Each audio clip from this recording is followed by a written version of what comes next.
À tous ceux qui m'écoutent ce soir, que la paix de notre Seigneur Jésus-Christ soit avec vous. Je vous invite encore aujourd'hui à méditer avec moi dans le livre de 2 Rois, chapitre 6. Nous allons lire le verset 24 jusqu'à 27. 2 Rois, chapitre 6, le verset 24 à 26. Jusqu'à 27 même, je dirais. Je vais lire. Après cela, Ben-Hadad, roi de la Syrie, ayant rassemblé toute son armée, monta et assiégea la Samarie. Il y eut une grande famine dans Samarie, et ils la serrèrent tellement qu'une tête d'âne valait 80 cycles d'argent, et le quart d'un quart de viande de pigeon 5 cycles d'argent. Et comme le roi passait sur la muraille, une femme lui criait: « Sauve-moi, ô roi, mon Seigneur. » Il répondit: « Si l'Éternel ne te sauve pas, avec quoi te sauverai-je? Avec le produit de l'air ou du pressoir? » Bien-aimés dans le Seigneur, je voudrais intituler le titre de ce sermon: « Si l'Éternel ne te sauve pas, avec quoi te sauverai-je? » Si l'Éternel ne te sauve pas, avec quoi te sauverai-je? Je voudrais nous rappeler le contexte de ces récits de la Bible.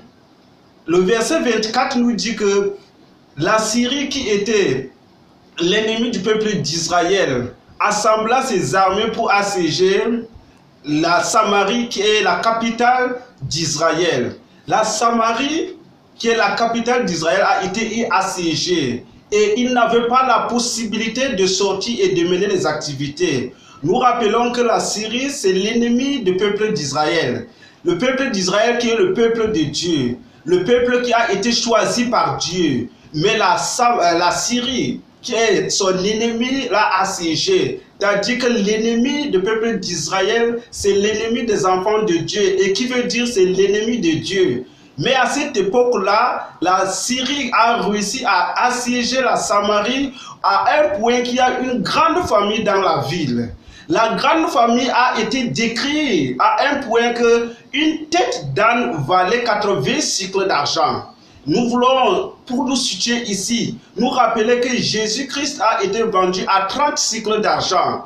Or, à cette époque-là, une tête d'âne, c'est-à-dire l'âne, valait 80 cycles d'argent. Nous voyons donc la grandeur de la famine en Samarie à cette époque-là. Et non seulement une tête d'âne était vendue à 80 cycles d'argent, on nous rappelle l'histoire de 2 femmes qui se sont décidées à manger leurs enfants à cause de la famine. Et c'est pourquoi cette femme va crier au roi: « Oh roi, sauve-moi !» D'où je tire le titre de ce sermon: « Si l'Éternel ne te sauve, avec quoi te sauverai-je » Et qu'est-ce qui s'est passé avec ces 2 femmes? L'une des femmes a dit à son ami, elle dit: « Donne ton enfant, on prépare, on va la manger aujourd'hui et demain je vais donner mon enfant. » Ce qui a été fait. Elles ont préparé l'enfant d'une de ces femmes, elles ont mangé, et le lendemain, lorsque le tour de l'autre était arrivé, elle avait refusé de donner son enfant. Et c'est pourquoi cette dernière va crier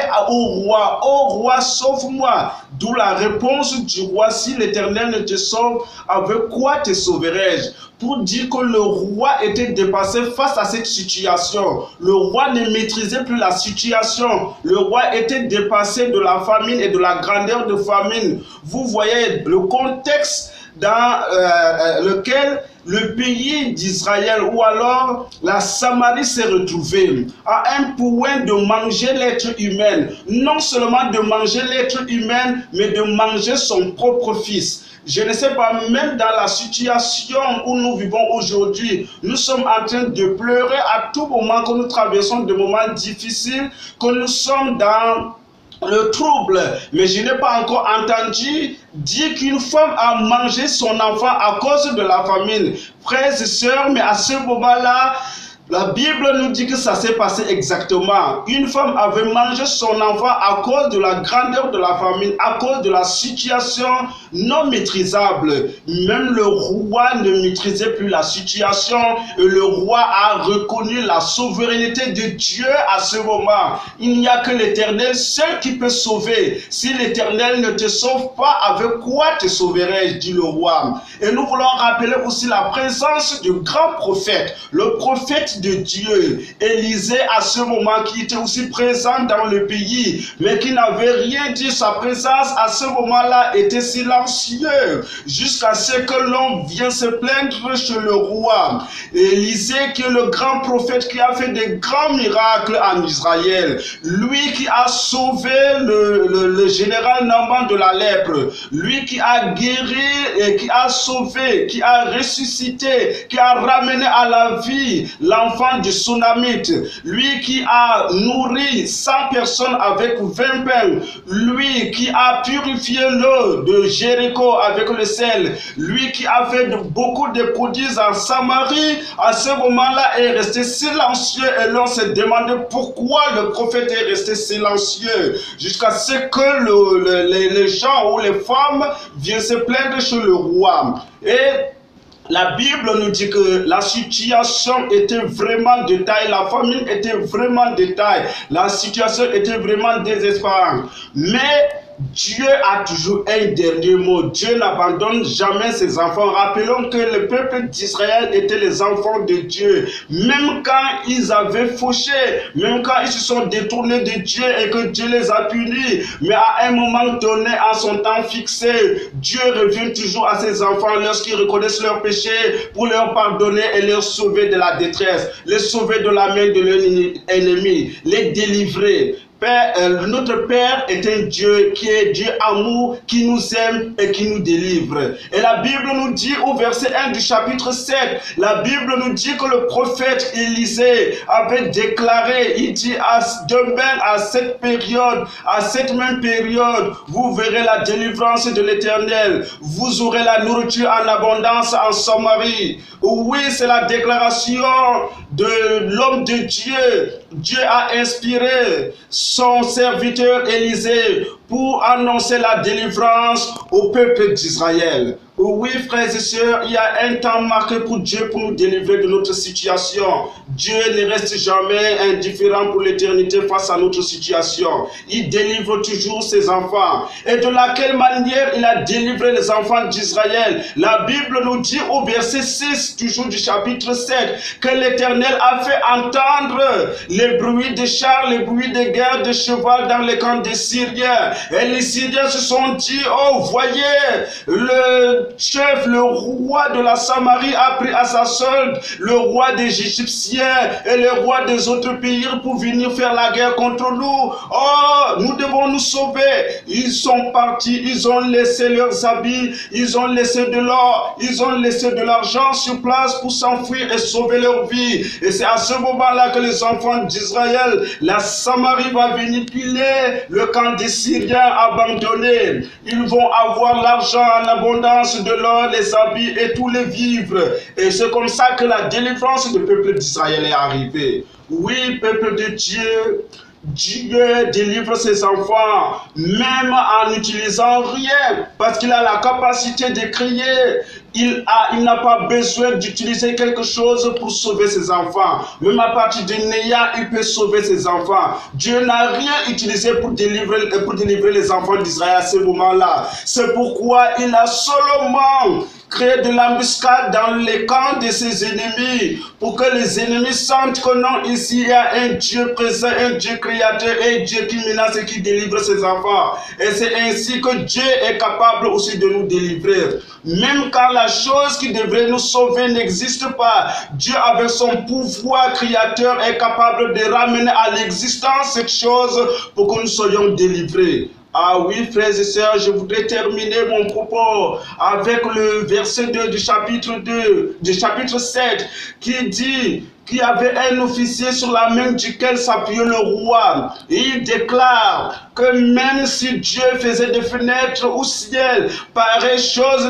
arrivera-t-il? Ça, c'était le propos ou bien la réponse de l'officier sur laquelle s'appuyait le roi au grand prophète. Lorsque le prophète avait déclaré que la délivrance devrait arriver le lendemain et que le pays devrait avoir la nourriture en abondance, l'officier n'avait pas cru et il dit, même si Dieu faisait des fenêtres au ciel, pareille chose ne pouvait pas arriver. Oui, frères et sœurs, quelle était la réponse donc? Mais l'homme de Dieu lui a dit, tu le verras de tes propres yeux, mais tu n'entreras pas, mais tu ne goûteras pas. C'est pourquoi, frères et sœurs, lorsque nous doutons de la puissance de Dieu, nous pouvons être détruits. Lorsque nous doutons de la puissance de Dieu, nous périssons. Et c'est vrai que la Bible nous dit que cet officier a été détruit. Cet officier a été écrasé à la porte. Frères et sœurs, aujourd'hui c'est pareil avec nous. Jésus-Christ nous demande de le croire, de lui faire confiance. Et lorsqu'il va revenir, il va le prendre avec lui pour que nous soyons au ciel avec lui. Mais il y a toujours des personnes qui refusent de croire à Jésus-Christ. Ils ne croient pas que Jésus-Christ a été mort pour leurs péchés. Ils ne croient pas que Jésus-Christ a été ressuscité. Ils ne croient pas que Jésus-Christ est monté au ciel pour nous préparer de la place. Ils ne croient pas que Jésus-Christ va revenir pour nous prendre avec eux. Et lorsqu'on refuse de croire au Seigneur Jésus-Christ, la destruction est à notre porte. Nous devons croire à notre Seigneur Jésus-Christ. Je vous invite à ne pas être comme cet officier qui a refusé de croire à la puissance de Dieu, mais à prendre une décision contraire à l'officier, à prendre une décision d'avoir confiance en notre Dieu, à prendre une décision qui va nous amener au ciel, à prendre une décision qui va nous amener pas dans la perdition, mais dans la vie éternelle, afin que nous soyons avec notre Dieu, notre Créateur, pour l'éternité, là où il n'y a plus de maladie, là où il n'y a plus de destruction, là où il n'y aura plus des ennemis. Aujourd'hui, le Seigneur nous tend la main, Jésus nous tend la main. Acceptons sa proposition, acceptons qu'il est le Dieu créateur, acceptons qu'il est là pour nous sauver de nos péchés. Frères et sœurs, que le Seigneur nous aide, que le Seigneur nous bénisse et qu'il nous aide à comprendre ce message. Amen.